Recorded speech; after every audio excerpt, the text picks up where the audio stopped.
Well, welcome back to continue the discussion. After walking through Exodus 22 in our main study, it's time to go even deeper. This chapter is packed with ancient case law, social boundaries, and ethical instructions, and beneath the surface of each verse is a broader cultural and theological world worth exploring.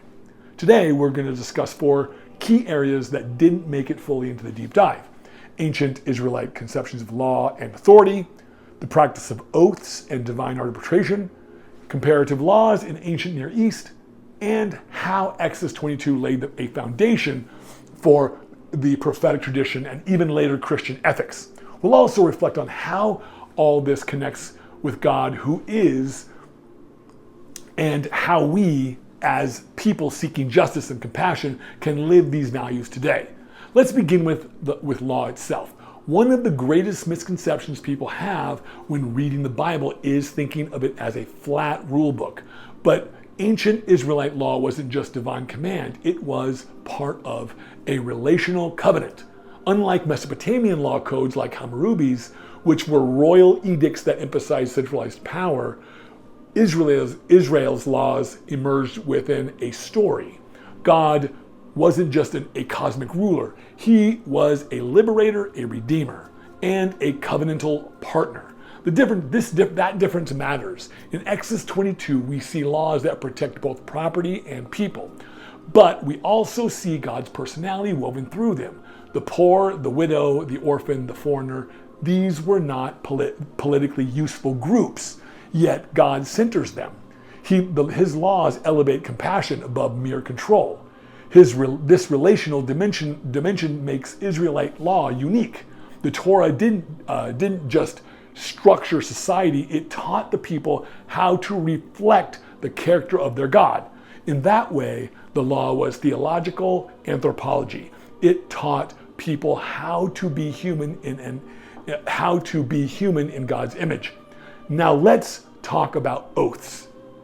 Exodus 22 contains one of the clearest examples of an ancient judicial process that relied not on physical evidence, but on sacred oaths. If someone was entrusted with property and it was stolen or lost under mysterious circumstances, they could swear an oath before Yahweh to clear themselves of wrongdoing. This system might seem primitive to us, but in ancient times, oaths were sacred tools of social trust. The Hebrew word for oath, shavah, is related to the number 7, likely because oaths were sealed with 7-fold repetitions or solemn ceremonies. In an honor-based society, invoking the divine's name was not done lightly. In fact, false oaths were believed to bring divine judgment. This system reflects a powerful intersection of theology and law. Justice was not just adjudicated in the courts, it was watched over by God himself. And that idea that justice is ultimately a divine concern is echoed in the Psalms and the prophets over and over again. So let's pivot now on some comparative legal history. Exodus 22 has numerous parallels with law codes from surrounding civilizations, especially the code of Hammurabi, Babylon circa 1750 BCE, and the Middle Assyrian laws. But there are several key differences. In Hammurabi's code, law protecting property or punishing theft are often weighted towards the elites. Commoners and slaves had far fewer rights. In contrast, the laws of Exodus consistently address the poor, the marginalized, and the socially invisible.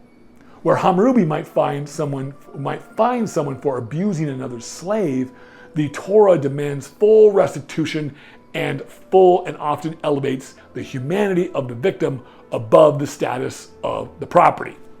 Another fascinating distinction is in the use of death penalties. The Torah certainly contains severe laws, but the kinds of crimes punished by death in Exodus 22, like bestiality, sorcery, or sacrificing to other gods, are not economic or class-based crimes. They are spiritual violations that threaten the covenantal identity of the people. In Israel's law, Holiness and justice walk hand in hand. In Babylon's, it's more about preserving state power. But perhaps the most prophetic aspect of Exodus 22 is its ethic towards the vulnerable. Verses 21 through 27 are some of the oldest human rights style provisions in ancient literature. The command not to oppress foreigners because you were foreigners in Egypt is radical. No other ancient law code grounds legal ethics in empathy born from suffering. And this wasn't just a passing sentiment. It became foundational to Israel's prophetic tradition. Isaiah, Jeremiah, Amos, and Micah all echo the cry of Exodus 22. Do not oppress the widow, the orphan, the stranger. These are not minor laws. They are the moral spine of the Hebrew scriptures. And that empathy reaches a climax in the life and teachings of Jesus. In Matthew 25, when Jesus says, whatever you did for the least of these, you did to me, he is standing squarely on the shoulders of Exodus 22. The heartbeat of God has never changed. Care for the vulnerable is not optional. It's how righteousness is measured. Let's take a final moment to bring this into the present. For me personally, this chapter changes me in quiet but powerful ways. Not just to think about justice in the abstract, but to live it concretely. What does it look like today to restore rather than punish? To listen to the cry of the oppressed before making judgments, to avoid systems of profit that trap the poor in cycles of dependency. It means being mindful of the ways we borrow, we lend, and support each other. It means speaking up when someone is being taken advantage of, especially when they don't have the power or the platform to speak for themselves. And it means remembering where we come from. Because most of us have tasted suffering in some way. God calls us to let our pain shape our compassion, not our bitterness. One more beautiful note, that verse about returning the poor person's cloak by sundown, it gets me every time. It's such a small thing, a coat. But to God, that coat matters. The person's dignity matters. Their warmth, their sleep, their sense of safety. That verse reminds me that God sees the details, and if he sees them, we should too. If this discussion brought anything new to the surface for you, I would love to hear about it. Maybe there was a verse you'd never noticed before, or maybe something in this chapter challenged you, how you think about justice or compassion. Leave me a comment below, please.